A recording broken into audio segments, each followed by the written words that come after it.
Video games are something I feel we take for granted nowadays. From second-hand consoles to mobile games, even if you don't have much of a budget, you can still enjoy some kind of game on a screen. This is a far cry from the days of old, and even further from the truth when you consider differing political situations, as people often overlook gaming as an aspect of countries where you wouldn't necessarily expect it. From Cuba to China to the Union of Soviet Socialist Republics, even to North Korea, the history of this pastime we so take for granted is completely unrecognizable. Even now, hit releases like Elden Ring are a priceless luxury for some, with this black market copy in Cuba selling for roughly a month's wage. But starting where it all began, we have the dawn of gaming behind the Iron Curtain of the USSR. Just after the release of the Atari 2600 in 1977, the USSR's Ministry of Electronics Industry introduced the Turner, meaning tournament. However, the difference between these consoles is stark. While the 2600 was a cartridge-based console with a library of games and a range of genres, the Turner had a mere 4 that were hardwired, with even the Magnavox Odyssey beating it in regards to game lineup thanks to its card-based game system.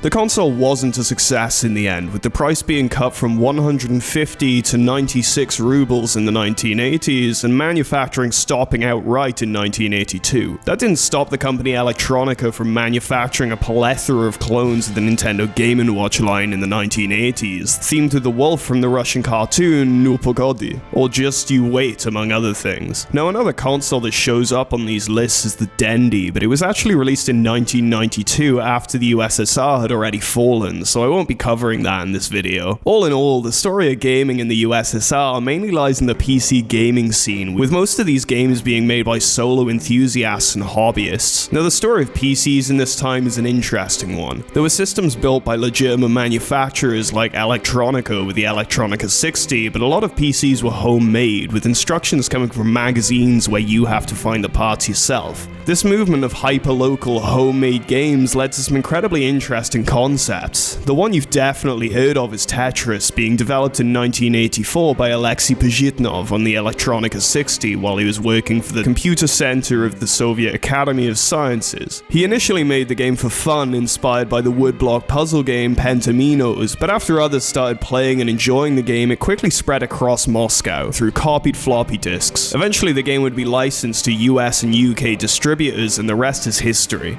But Tetris wasn't the only game from this time, though. You had other games like Diversant and Kommissant. Now, Diversant was a game about defending a city from a Martian invasion by Yuri Mikhailovsky. He made this on one of those build-it-yourself Radio 86 PKs in the former Ukrainian SSR. It had custom sounds, which was rather a big deal for the time, with most games sporting primitive bleeps as their main audio. Kommissant, however, also developed in Ukraine at the time, was a financial strategy game where you play the role of a businessman trying to stay afloat by doing things businessmen apparently do. Now, this ranges from normal aspects of running a business, to trading stock for extra income, to straight up placing bets on horse races, casino gambling, and having chance encounters at fancy restaurants. Almost sounds like some ultra-realistic football manager where you can ask the players on dates and lose all your money in crypto. The game was made by the artist and poet Vladimir Kachenko, and was released in 1991 just before the fall of the USSR. China is another country with a fascinating history with video games, but I'm only going to cover until the end of the console ban in 2015, otherwise this video will be painfully long. Now, China unfortunately missed out on the first generation of gaming as major reforms were happening in the government in 1976.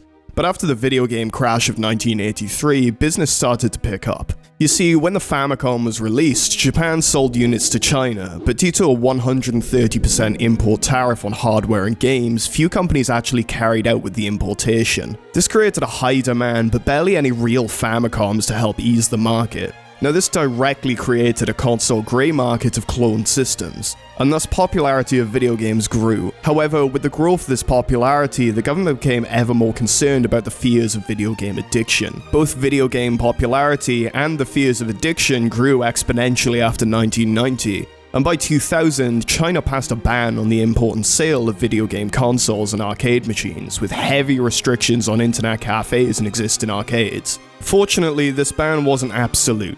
and still allowed for some foreign consoles to be released in the country, such as the PS2 and certain Nintendo consoles, but with the Nintendo consoles being rebranded under a partnership with iQue. However, due to major restrictions on video game imports and their content, consoles didn't really catch on much in this time. Now this ban, though, didn't include the PC gaming market, so PC gaming flourished during this time. Popular games from these 15 years included big names such as League of Legends, World of Warcraft, StarCraft 2, and Crossfire. Now I hadn't actually heard of Crossfire before researching this video, as it isn't necessarily popular in the West, but with over 1 billion accounts, it's likely the most popular first-person shooter to ever exist. It's available for free and it's still very popular, so I guess if it's available in your country, then feel free to give it a go. Although apparently the ping for North American players is horrendous, so do be warned. Going back to the ban, it wouldn't last forever, with the arcade machine ban being dropped in 2009 with several safeguards to prevent excessive use by the youth, and the whole ban being lifted in 2015. Now after this point, the state of video games and their availability in China is rather a big grey area, with lots of banned or censored games and heavy restrictions on video gaming as a whole. Covering 2015 to now would arguably need its own video and dedicated research. Now we move on to the country that inspired this whole video, Cuba. Gaming in Cuba was a rare commodity for a long time, with only the rich and the lucky being able to smuggle in some of those earlier generations of consoles before the JCCE was introduced in 1987. It's a nationwide installation of staff and computer equipment introduced to informatize and educate the population that can be accessed from any public Wi-Fi point across Cuba. Foreign games can also be played at these centers, like Tetris and Doom, with the largest of these installations being the Palace in Havana. Games wouldn't just be played there, but made there. Now, information on these games in this closed intranet is very hard to come by, but a number from a few years back said that there are over 176 games on this network, with over 80 being for PC and the rest on mobile. Some of the games on this network that I could actually find are Coco Pack, that is, and I quote, inspired by air hockey, a dynamic board game that combines fantasy to animate the golden island whose inhabitants will always be marine beings, which I honestly have no idea how to rationalize or approach, and Labyrinth HD, a game where you try not to collide with monsters. The most famous game I could find on this network was Guess the Final, a game very similar to COD where you play as one of the three bearded protagonists that may or may not be Castro, may or may not be Che Guevara, no one knows, nothing's confirmed. In the game, you fight in the Cuban Revolution to take down Batista.